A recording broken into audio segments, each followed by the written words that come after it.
Namaste students. Today I am going to teach on the first chapter, the last lesson of 12th chapter. The author is Alphonse Daudet. Now first of all I want to say something about the author.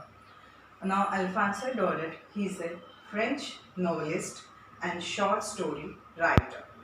Here the author wants to bring the picture of the time when any war takes place between any two states, and if the what is the condition of the defeated state under that country. So he wants to picturize that thing and he want to bring into the memory. Here the war is between the Prussian and the France. Here and the France is defeated. Two districts of France, Alsace and Lorraine. Two districts of Alsace and Lorraine is defeated and they are under the control of Germans. Alsace and Lorraine. These are the two districts of France. And here author want to show the condition of school in the district Alsace after the it was defeated by the Germans.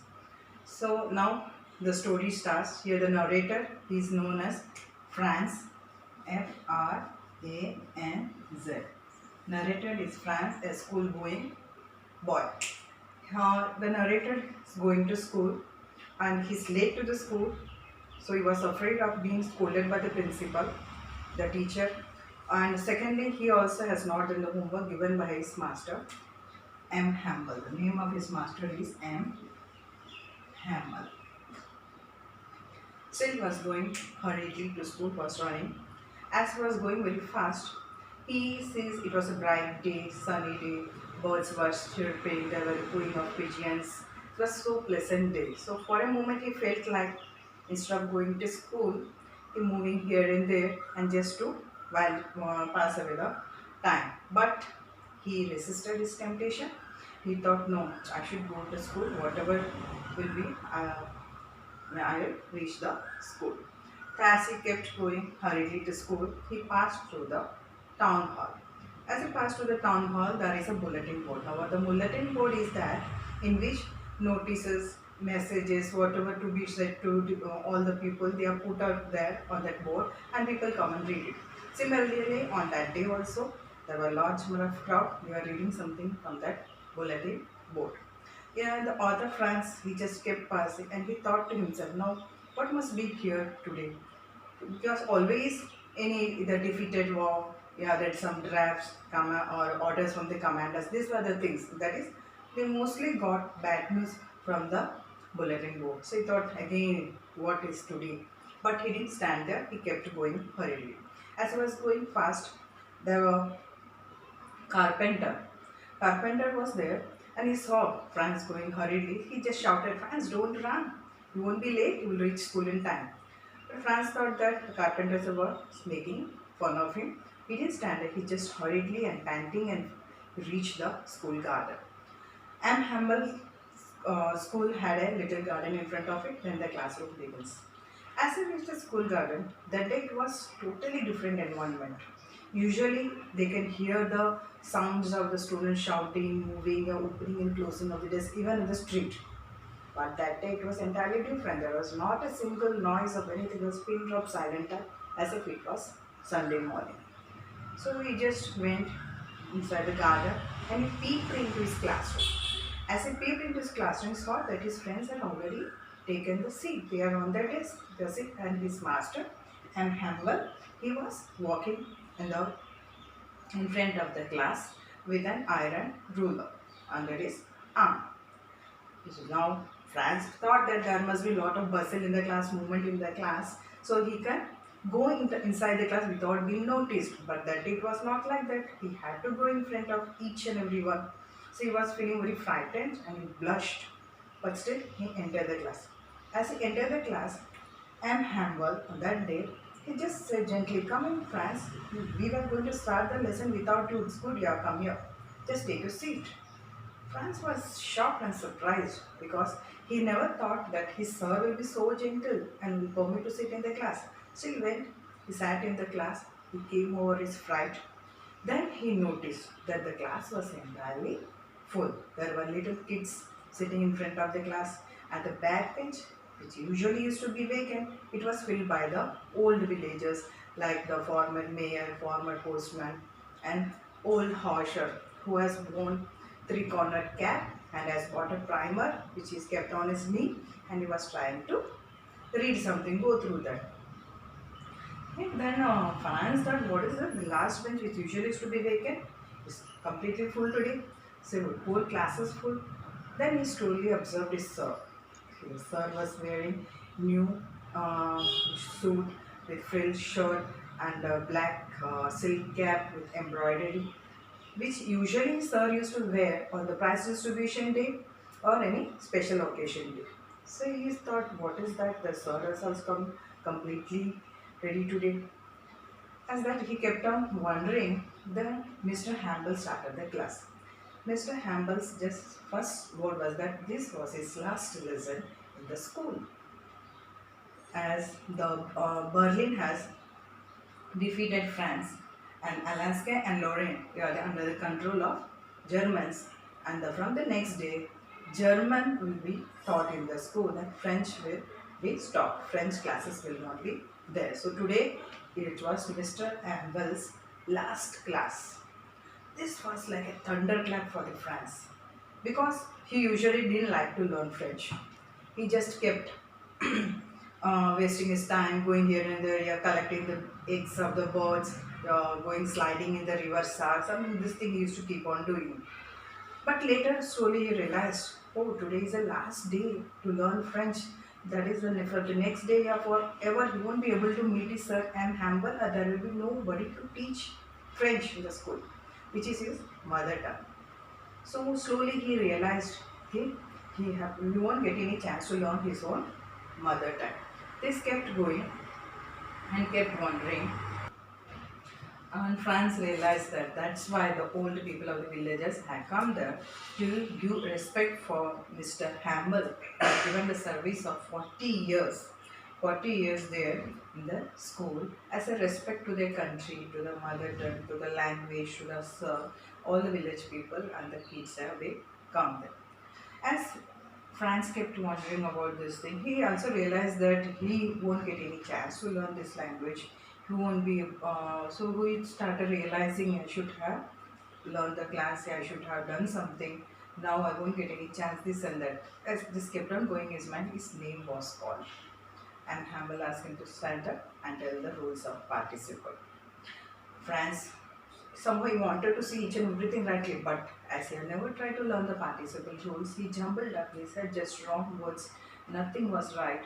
He just pulled his desk, kept standing there, looking down, feeling frightened and ashamed that this was his last class and he was not able to do anything on his mother tongue French, which his sir has tried for the last 40 years. He is there, and as a student, he has not taken anything from his master. He kept standing there.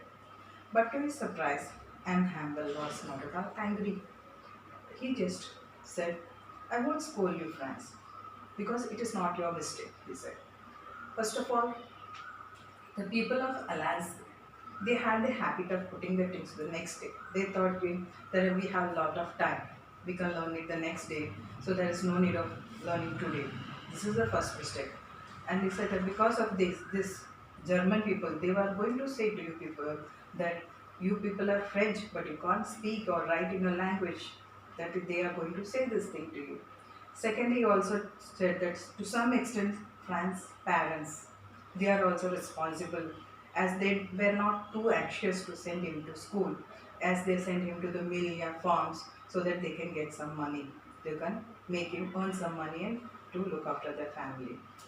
And Hamble also said that he himself was also responsible to some extent, as he asked plants to put water in the plants sometimes, or he was in the mood of fishing, then he would give holiday to the school. The M. Hamble said that I have to blame myself.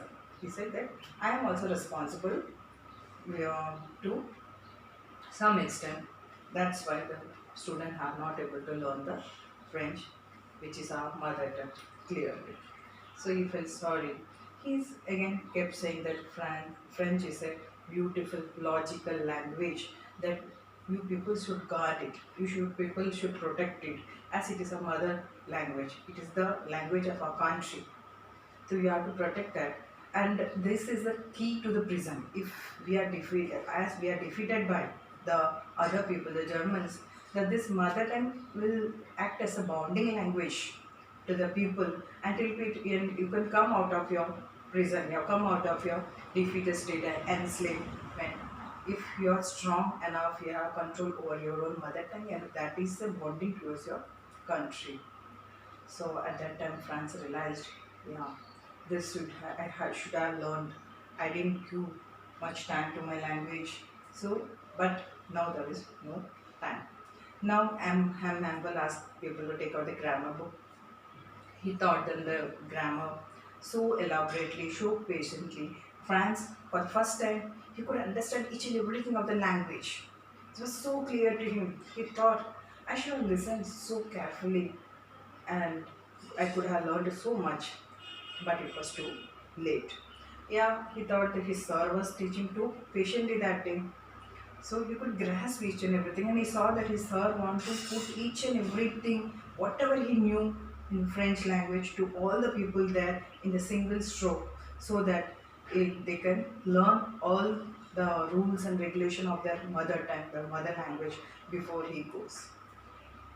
Also, France saw that the language, as he was teaching M. Hamble's sister, she was packing the things, the trunks, which the room was above the classroom.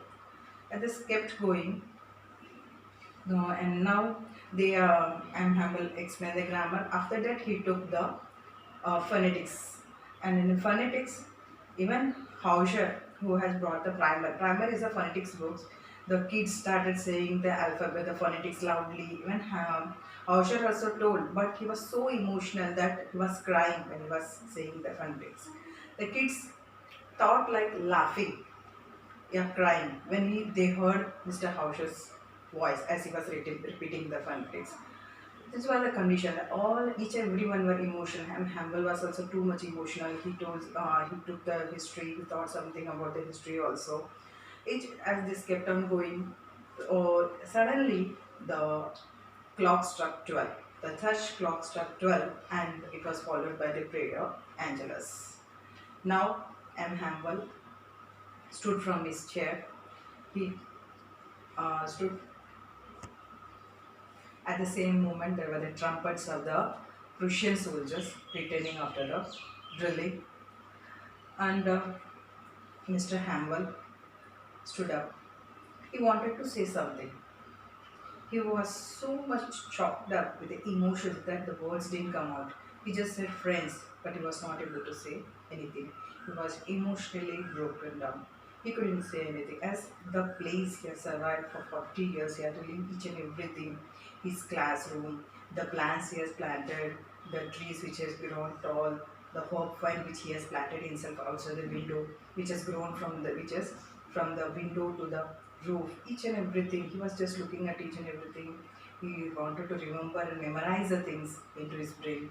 When Franz noted that his looked so tall and so alone, and so this all the memories were keeping on going inside the brain now and Hamble. But he stood up still. He told that he couldn't say anything. He just took up the piece of chalk and wrote "Vive la France" on the board.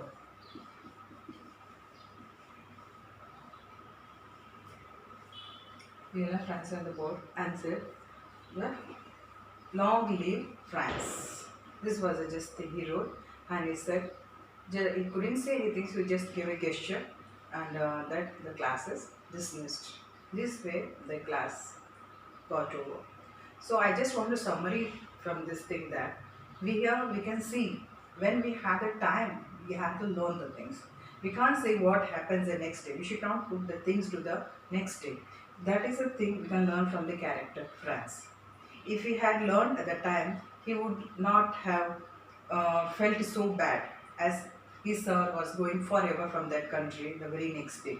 He realized at that time when there is no chance for him to learn. They were under the control of Berlin, they are Germans. So this from this we have to make changes in ourselves also. Whatever thing at that time we are getting, we should try to grasp that. We should try to use that full extently. We can't say what will happen tomorrow, what is going to think. So from this story, you should try to read it, and whatever hard words you are finding, just open your dictionary and find out the meaning. And then you see the question answer sections. If you know the story entirely, you can write the question answers in your own words. Thank you.